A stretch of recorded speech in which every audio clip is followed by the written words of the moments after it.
Holt, member for Riverina. Thank you, Deputy Speaker. I'm very disappointed. I'm very disillusioned.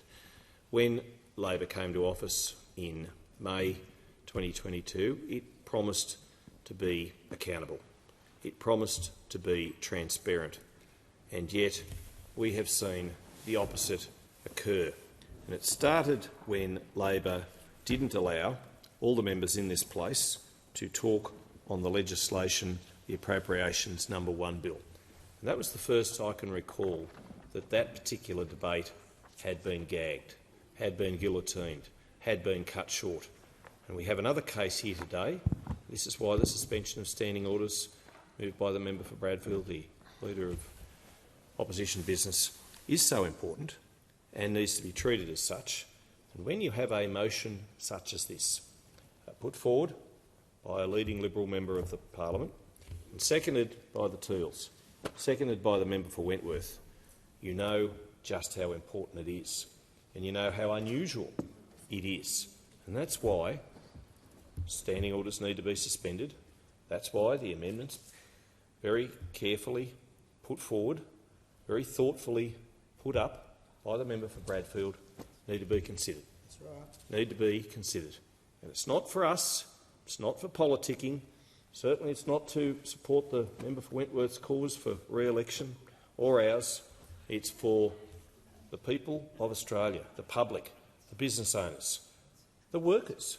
They need to have this legislation, have these amendments considered in a far better fashion than what we've seen today.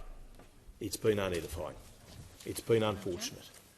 And that is why standing orders need to be suspended, because the government's handling of the legislative process with respect to its so-called closing loopholes bills has been mismanaged badly. The opposition is not going to allow this to happen in just a fashion whereby our issues and concerns that we bring forward responsibly on behalf of Australian taxpayers, Australian businesses, we're not going to stand by and let that just be washed away, washed over. Let me just remind members of the origins of these amendments. Members would recall that the first time the House considered the form of these amendments was in September last year, when the bill was originally introduced. And that bill was hundreds and hundreds of pages long. Now, we've had less than 24 hours to consider legislation that's already had and will have with these further amendments a ripple effect across Australian workplaces and the economy.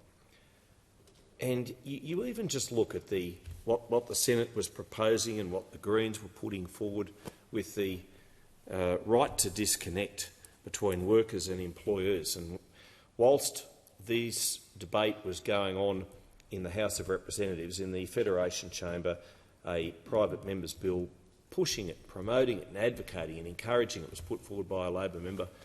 And we heard from the member for Lawler talking about how teachers don't deserve to be phoned at 9:30 at night by the team leader.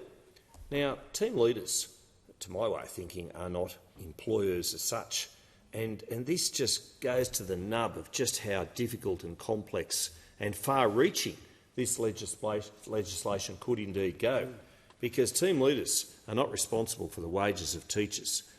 Yes, they are at middle management level. Yes, they are important, and whilst I appreciate that teachers do a very hard job, it's not just 9 to 3:30 job. My daughter Georgina is a school teacher and I know how hard she works. But the member for Lawler, in using that example, forgot to mention that it's actually principals who have the right and responsibility about schools and the employment they're at these schools. And this legislation is very complicated. The member for Bradfield has brought forward very good amendments. This is why standing orders need to be suspended.